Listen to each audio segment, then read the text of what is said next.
Nizamabad MP అభ్యర్థి బాజిరెడ్డి గోవర్ధన్ ను భారీ మెజారిటీతో గెలిపించాలని జగిత్యాల జిల్లా కోరుట్ల నియోజకవర్గ ఎమ్మెల్యే కల్వకుంట్ల సంజయ్ స్థానిక కొత్త బస్టాండ్ నుండి డిపో వరకు పాదయాత్ర చేశారు. దుకాణ యాజమానులు ఎమ్మెల్యే కల్వకుంట్ల సంజీవ్ కు ఘన స్వాగతం పలికారు. ప్రలోభాలకు లొంగకుండా పనిచేసే వారికి మీ అమూల్యమైన ఓటును వేసి భారీ మెజారిటీతో గెలిపించాలని కోరారు. ఈ కార్యక్రమంలో వైస్ చైర్మన్ చంద్రశేఖరరావు, కోఆప్షన్ సభ్యులు, వార్డు మెంబర్లు, బీఆర్ఎస్ కార్యకర్తలు పాల్గొన్నారు.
పార్లమెంట్ ఎలక్షన్లో భాగంగా ప్రదేశ్ కాంగ్రెస్ అధ్యక్షులు అలాగే గౌరవ ముఖ్యమంత్రి యనుమల రేవంత్ రెడ్డి గారి యొక్క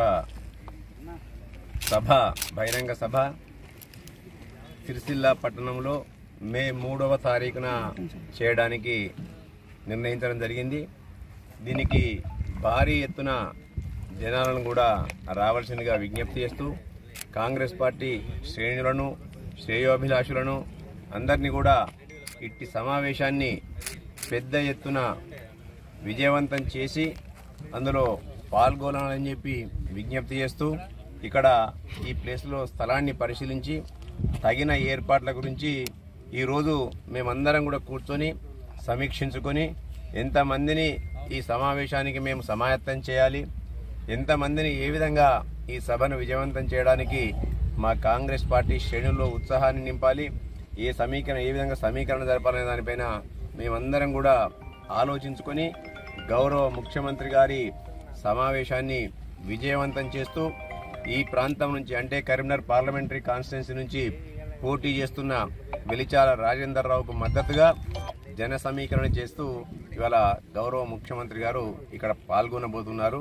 కాబట్టి దాని గురించే ఈరోజు మేమందరం కూడా స్థల పరిశీలన చేయడం జరుగుతుంది.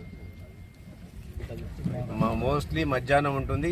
దాన్ని ఇప్పుడు మధ్యాహ్నం ఇవాళ ముఖ్యమంత్రి గారితో జమ్మికుంటలో మాట్లాడిన తర్వాత ఆ సమయాన్ని మేము ప్రకటిస్తాం.